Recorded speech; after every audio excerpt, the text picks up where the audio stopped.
Sorry, I'm a little late. I had a little bit of a technical difficulty here with the what do you call it, with the internet. So thanks for joining, and thanks for being here. Let's see what's going on. And yeah, so let's see. Hi, hello. So Velvet Iris has a resemblance to Belam. Is it? Do you think so, Dushan? Okay, I was just trying to summarize my thoughts about the maybe note-wise, perhaps like when you look at the notes, but I feel like it's a totally different genre. Hi Moose, how are you? So what I feel like, anyways, just gonna see who's in here. I'm just asking. Oh, you're just asking. Okay. Guys, drop me your scent of the day. Tell me what you're wearing. Like the stream if you haven't. And if you like the content of this video, please, if you're watching later, subscribe and push the notification button. Anyway, so I have the bottle here. It had shipped to me, and I think I got it. It was received at home on the 29th, but I had to go pick it up from not at home, but I had to go pick it up from the FedEx spot yesterday after I got home. So I got this from Parfum Exquise. It's a kind of niche perfume store in Montreal, and I know the owner. Dmitri is a sweetheart and brings out a lot of nice fragrances and niche fragrances that aren't in the market. Anyways, so I got it from them. Like I saw it popping up, and I was like, here it goes, it's mine. When I was at Exxon's, I had heard a lot of good things about this one. People kind of raved about it and said it was good, and I was kind of pissed off with myself because I didn't go to the booth of Essential Parfums. I don't know what I was thinking. I just skipped their booth. There's so many booths in Exxon's that you can't possibly really go to everyone. I scent of the day haven't chosen yet. Maybe you will inspire me. Yes. So, and then I saw, after I came back, and I saw it was just made by Dominic Ropion, and I was like, oh, well, that's, he makes some of the stuff that I really, really like, so let's see. And it didn't, I don't know if they intended it to release it this late, like in June, because February they had the bottles out in Exxon, so I wasn't sure what the plan was, but like was checking, but it wasn't boring office scent. Which one is the worst boring office scent? Oh, Bleu de Chanel de Parfum. Yeah, I have to try the Bleu de Chanel Parfum. I haven't tried that one.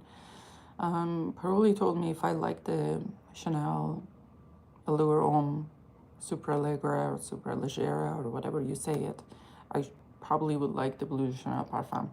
I don't know. We shall see. So this one. And it didn't pop up in the stores for a long time. I was looking even at the Europe and Essential Parfums. It was out on Essential Parfums, but they don't ship to Canada, so that was another hurdle. And then obviously Dmitri had it, shortly after.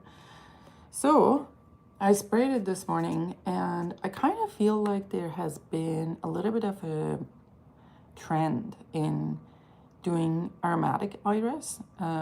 I saw it, there's one from Manos Gerakinis. Now I can't remember what the name was, but from Manos Gerakinis, he has made one that is kind of a green aromatic iris. Angela Chiampacra, I think it's a Rosarium, that's quite green iris. But Rosarium has been around for a while, but I've seen a few new ones have been popping up, and they're kind of like this green aromatic iris, and I would classify it as a green aromatic iris. Hold on, gotta caffeinate. So with boring can be good for the office. No need to irritate people on a Monday. Yes, wait until Tuesday or Monday afternoon. So with this one, I sprayed it immediately. You can smell the iris, but iris is the kind of green, earthy iris. Is not the, you know, lipsticky, makeup powdery iris at all. Like if you're expecting that, you'd be disappointed in this one. It's not that. It's mostly green and and a little bit aromatic. And that iris part of it goes away very quickly, actually. Like it's within, I'm gonna say within even 30 minutes. I mean, I can still smell remnants of it, but more kind of, the other notes are more prominent in this one. It's more, and then when we got into the car with the boys, guys, I can't tell you how much my little one has missed me. It's so apparent. And last night I slept with them, and then he had apparently been waking up until like from like first thing in the morning, like I don't know, 5:45, 6 o'clock all the time that I've been awake. But today he was just like so calm and like slept until 7 in the morning. It was so cute. Anyways, that's a tangent. But we got into the car with the boys, and I had this in my purse, and I was like, oh, I had them try the this one, and my oldest one, who's actually a fan of a makeup powdery or like, oh good, I may have to hold on. I may have to take this one. Hold on a second. Hello. Okay. Oh, all right. Oh, yep. Thank you. Bye. Okay. So, sorry guys, this is so unprofessional. But anyway, so I had him. I sprayed it on the boys' hands, and then my little one, my oldest one, said, "Oh, it smells like, I like it, but it smells like pickles." And my youngest one was like, "Oh yeah, like dill pickles." And I'm like, I didn't get that one from it. I don't feel like it smells like dill pickles. But anyways, but I think what they're getting at is the kind of the aromatic aspect, maybe a little bit of the sandalwood in the base that comes across dill pickle to him. Anyways, I didn't get that one though. I must say it's good.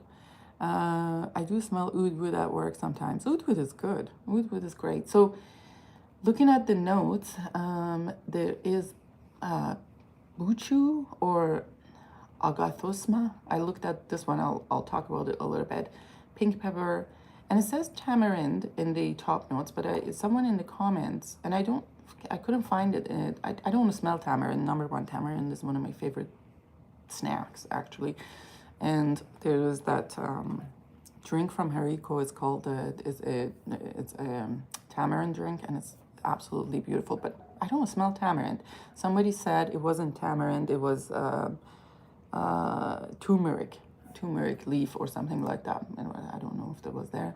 Galbanum, orris, iris, mastic, saffiano leather, sandalwood, and labdanum. I know some people do smell leather in this one and in the comments, but like on Fragrantica, they had mentioned that they smell leather. I don't smell leather yet. If there is leather, it's probably going to come later. I'm not sure. It's been 2.5 hours since I've sprayed it. Maybe 2 hours. I don't know what this, hold on, let's see what they talk about buchu akathosma is. It's an interesting, I guess it's been a traditional, it's been used in different things, and it's like from Africa, I think it said. Hold on a second, I'll just see right here, it's in here. And they talked about how it has some aromatic aspects into it. Like some people feel like, in the comments, people talked about minty smell. We do get some aromatic part in it. I can't say it's mint. It's not it's not distinctly mint, but it is aromatic. I think people are mentioning that's coming from that. So it's about 400 species of flowering plants, so agathosma or buchu, in southern part of Africa. And I guess the tinctures, like you say, it talked about the traditional tinctures are made in vinegar, which made me think about what my kid said. of having pickle smell. Anyways, and the essential oil is used in flavoring and perfume. There appears to be differences in people's perception of the smell, possibly determined genetically rather than by familiarity or nature. Some people find the smell to be repulsive, while most find it pleasantly herbal. This is not particularly unusual in reaction to the smells of many aromatic karu shrubs. Karu shrubs. I guess that's part of the family of the karu shrubs. Yeah, so I guess that's part of the smell that is coming in this one. But what I mostly get, it is I didn't get any tamarind or even turmeric in the opening.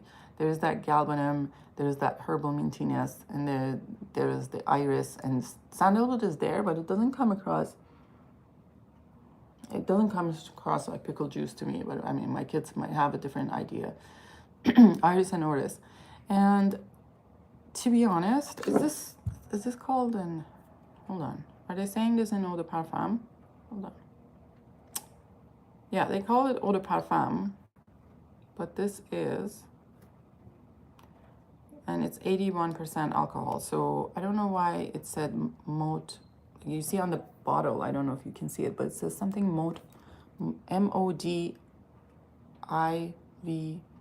1OT 17%, which I don't know what that means. But when you look at the concentration, it says 81% alcohol. So I'm assuming the rest, which would be 19%, that would be perfume concentration. So I'm going to say I don't feel like this is going to last much. I feel like this is going to kind of evaporate pretty soon. Maybe when I like go close, I can smell it, but I can't. Like, and I did spray a lot of it. I did spray a lot of it. So that's that. And then with that, Dmitri sent me, and thank you very much for sending me that. I had bought a decant of. I was wondering about this one, the cheap brand. Yeah, it is cheap, and if you get like, I think it's 88 euro for the like 100 ml bottle, and like 100 euro for 150 ml of refill. Have you tried any other essential parfums? So yes, I have tried other essential parfums. So Dmitri also sent me some extra samples. Thank you very much, Dmitri. I appreciate you. So he has sent me Bois Impérial, Bois Impérial, just a regular one, not the parfum. And he has sent me, what is this one? Love at First Sight, and Une Nuit Nomade, and this one is Sonic Flower. So I have tried Sonic Flower. He knows I love iris. Bois Impérial is I had Divine Vanille, and I don't know if I had Bois Impérial. I at some point I had a sample kit of the ones that were available at the point, but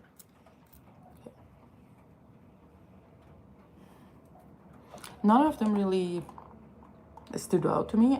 But I'm not saying that it's not something nice. They're probably good for the price point, but that's what you're getting, right? Like, you get what you paid for. It's not something that you're gonna, you expect that it's gonna blow your mind at this point. I mean, to be honest, it's rare that anything will blow my mind at this stage. To be honest, I feel like I've kind of, when you smell so many things, and you've seen it all, and there's, I don't know, I feel like it's hard to come by something that really blows my mind. So this one has Akigala wood, woodsy notes, basil, vetiver, timur, I don't know what timur is, amber oxide, and patchouli. Interesting, there's patchouli and Akigala wood. Very nice one for the price, like, and very elegant. And you would think that this is basically it's designer smelling. It's not very.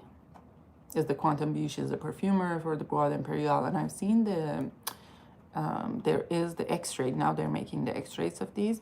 I would be interested to see if they're gonna make the extrait of Velvet Iris. That would be probably something that I would get, because I wanna.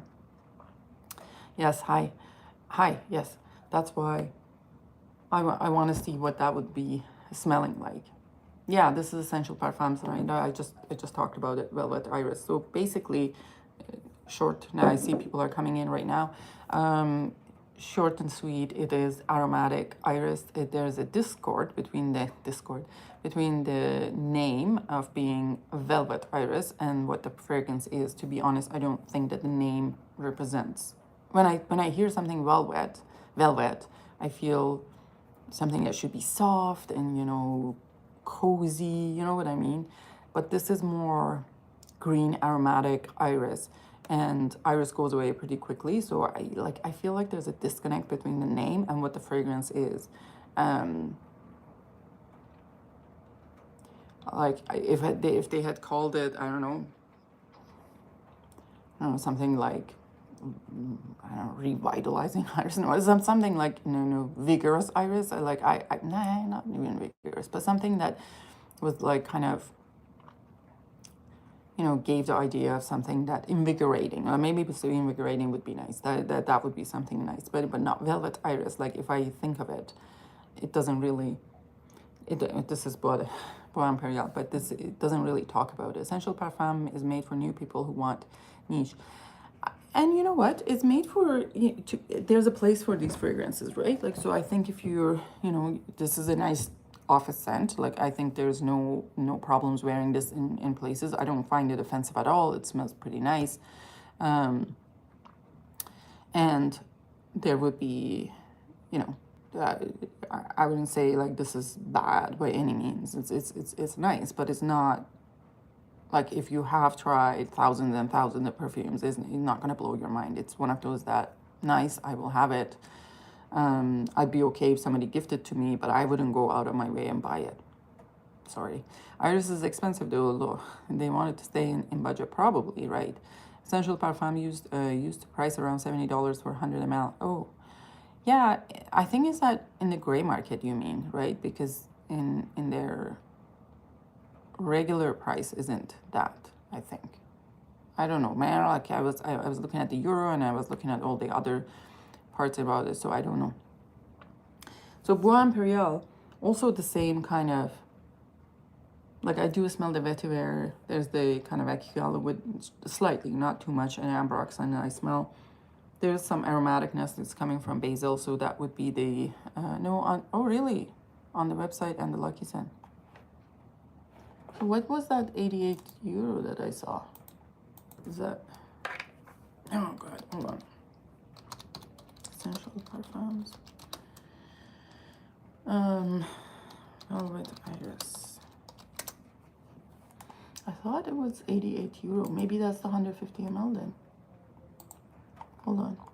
Here it says on their website, the 100 ml is 88 euro, and 150 ml is 95 euro. So it's really for like, I mean, it's not the sprayer, obviously, that's a refill. Oh, that's pretty, oh, yes. I mean, the price increases are everywhere, right? Like, what are you gonna expect? Still, it's a good one for the price, to be honest. Like, how many $100 per ml, $100 per ml, how many, like, $1 per ml price fragrance that you have on the market now that you'd say it's good and I'll wear it and it's gonna be nice in office and every day and a dumb rich fragrance? There aren't lots. So anyways, so that was Bois Impérial. So, and also I got a decant of so Parfum Exquise, they do decants of stuff, and I wanted to try from Une Nuit Nomade. I wanted to try Shaman d'Amande, Almond Road, I guess. I don't know where the name comes from. I'll be curious to find out what the name is. Hold on, let's see if it says something. So the description is, this is from Jérôme de Marino, the perfumer, and these are, I think they are the extrait from that side line of the Une Nuit Nomade. There are a few beautiful ones from Une Nuit Nomade, and hi Mara. There are a few beautiful ones from Une Nuit Nomade, including Memory Motel. That's a very nice one. Jardin de Mispa is very nice. I could recommend this brand to a lot of my friends that aren't much into fragrance. Yes, spend over. Yeah, exactly. And that's what it is, Carl. So Shaman Demand by Une Nuit Nomade is a 2025 fragrance. And the description says, before Portugal was Portugal long ago, the Moorish king Ibn al-Mundim ruled over whatever in Algarve. A warrior driven by conquest, he returned victorious from the north, bringing with him many captives, among them Princess Gilda. Enchanted by her azure eyes and golden hair, he granted her freedom, and through his kindness won her heart. Their love flourished, and they were wed. Gilda would sit on her terrace each morning, gazing at the rolling hills and the sea. But as the month passed, a shadow fell over her. Silent, she lost all joy, her eyes drowned in tears. She realized that she was still a captive. The king sought healers and wise men, and none could cure her sorrow. One morning, a veiled woman whispered, "The queen is fading. She longs for the white snow." Ibn al-Mundim considered taking her back to the north, but their love would have doomed her. He was desperate. Then a humble farmer came forward with a bold idea to plant thousands of almond trees around the castle. He promised that when spring arrived, the queen would find her light again. Winter passed. In April, the valley bloomed into a sea of white petals. The king carried Gilda to the terrace. As she beheld this winter landscape bathed in sunlight, she smiled once more. Since that day, the Algarve, I don't know what it is, has been the kingdom of almond trees in blossom, keeping the legend of Gilda to north. Gilda to north? I don't know, whatever. Here it is. Hello. Hi, Broly, how are you? Where is my perfumes that he's gonna say? All right, I don't know where is your perfumes. Let's see, let's spray this one a little bit. Ooh. Big time almonds.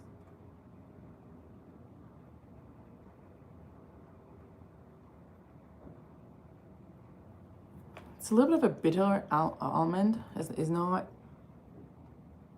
I'm not gonna say this is like, it's almonds, but it's not like roasted almonds, and it's not like raw almonds. It smells like a little bit, it has a little tiny bit of bitter almond in it.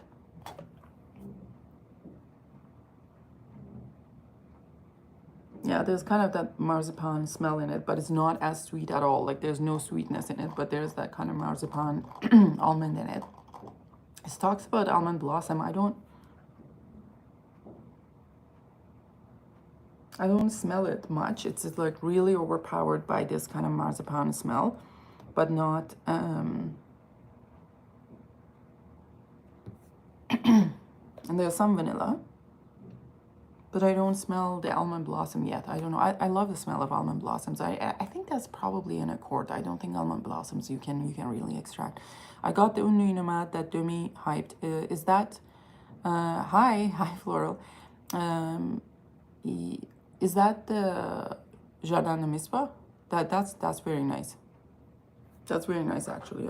I like that one, and even the extrait of that one in this line. The extrait bottles are beautiful in this one, in this line from Une Nuit Nomade. The regular bottles are actually quite similar looking to the Essential Parfums, but the extrait bottles are gorgeous with like a kind of a dark blue with a gold kind of label on them. They're very, very pretty. And Jardin de Mispa, the extrait is beautiful.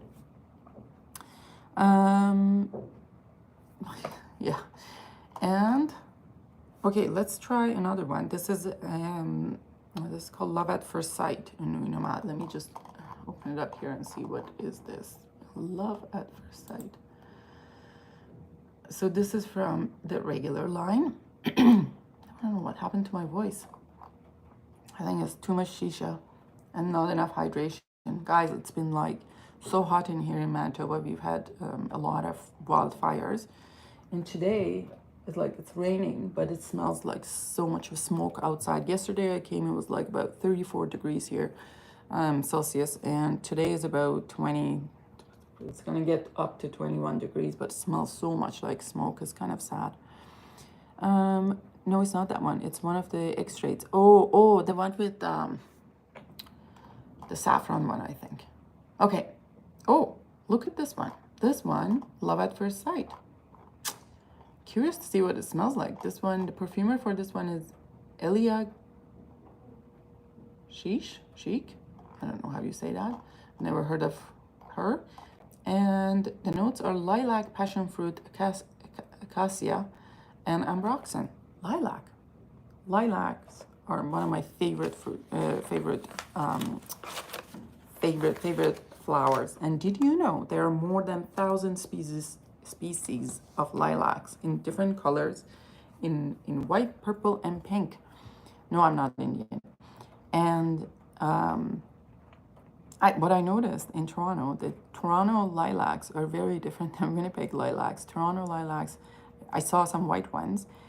We have a lot of lilac bushes in Winnipeg, and Toronto has a lot of lilac trees, and the bushes are quite dense, and like there are lots of flowers in a little lilac bush, but the trees aren't like that, and trees look a little bit more elegant and less wild, but it's beautiful. Estrella something, yes, that's the one with the saffron. That is the one with the saffron. In the absence of any... Oh, I like this. You know, distinctively, I can smell lilac. This is, what we're smelling is the Love at First Sight from Une Nuit Nomade. This is very lilac, but you know how lilac is like, I feel like I like the smell of lilac in the house, and when I'm smelling the plant, but I don't typically the typical lilac scent, I don't like it on me. I feel like it's a little bit like an air freshener smell, and I don't like that. But this one, what they have done is it's a beautiful twist, because when mixing it with passion fruit, that really mixes really well with the lilac and passion fruit. And I guess with adding the other notes in it, it has taken off that air freshener smell out of lilac. You still smell the lilac in it, but the passion fruit mixes so well with it that it takes that, takes that out. I may actually like this on my skin. I don't know. We'll see. Oh, this is very, very nice. Very, very nice. Here it is, how they hook you, right? Dmitri, is that what you did? Because I did not ask for these samples. Sonic Flower is another beautiful iris one. If you haven't tried, I'm not going to spray it because I had it and I sold it. It is a nice iris one, but for someone who doesn't have so many in the same genre of iris and violet, this is from room 1015, and this is a nice one too. But oh, this is so good. It's so good. Liz wearing a scent of today, Barania. Oh, nice. Oh my God, I am in trouble. Let's see. I don't know if this is at the, and the name so goes with it, like Love at First Sight. It's lovely. It's a lovely smell. If you smell it on someone, I don't know how you would be not liking it. It's beautiful. Scent of today, Barania. I did smell Barania again at Holtz and Renfrews, and it's not a love for me. I don't know. I'm like, really, there's something about that fragrance that bothers me. I want to look at the notes and see if I can find out what it is that kind of bothered me. There was something sweet in it, that's sweet and sticky in it, and I didn't like it for that. Sorry if I'm not bashing you, the fragrance that you're wearing. I'm just saying it wasn't for me. Why is it not even coming up? Brian, my internet here is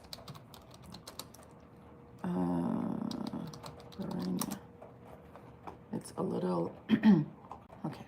Blue perfume. It's a 2024 fragrance. It was something very sweet and sticky, and I did not enjoy it. That's the Christine Nigel. Was talking about It's miracle berry, bergamot, miracle berry. What does a miracle berry smell like? White ginger, lily, patchouli, ekigalo. It's probably like the combination of, I don't know. I don't know what note in this one is. There's no obvious sweet note is in here, but it did kind of bother me, that sweetness, sticky sweetness. And maybe that's overdose of ekigalo wood. I don't know. Perhaps it's possible. Guys, please don't let me stop you from liking the streams or subscribing to the channel. Please do so if you don't mind. That's about all I have. Don't think I have anything else, do I? And let me know what you think of, if you have tried Essential Parfums Velvet Iris, let me know what you think of it. I think, I don't know where I am standing at the with the bottle itself. I may decant some, I may sell the partial, not sure. But in terms of the extrait, if it comes in extrait, I will get that one. Or maybe, most likely, I will try a sample first and see how it is. Thank you very much. Thank you, Shaman. It's about, I don't know how old this dress is. This dress is, where did I still lived in Ottawa when I bought this dress. This must be 2009, 16 years. It is vintage. It's a 16-year-old dress. Oh, you're late again. Oh, you were Rocha's fam today. Yes. That's such a bold fragrance. That's absolutely bold fragrance that I can't pull off, like, to be honest. And I was actually surprised that it's targeted feminine. Oh, in terms of feminine to masculine with the Velvet Iris, I think this sits quite unisex, but if people who think aromatic notes are generally leaning masculine, they will find this masculine. So there were a lot of comments. I looked at the fragrance guy was talking about this being a more masculine leaning fragrance. I think that's for that reason. I don't see it that way, but I feel it's quite unisex. But and the name, right? Like when you call it Velvet Iris, like to me, it sounds something that would be feminine leaning, but ends up being something that more masculine leaning. Anyways, I'm going to mention the names of the fragrances and the website to Parfum Exquise in the description. I don't get any kickback or anything out of them, obviously. It's just a place that I bought, and he's a really good guy, and I feel like his name should be mentioned. He ships to Canada and US. And I will mention the names of the fragrances in the descriptions. Let me know what you think of it if you're watching this later. Hope you have a great weekend, and I see you guys later. Bye-bye.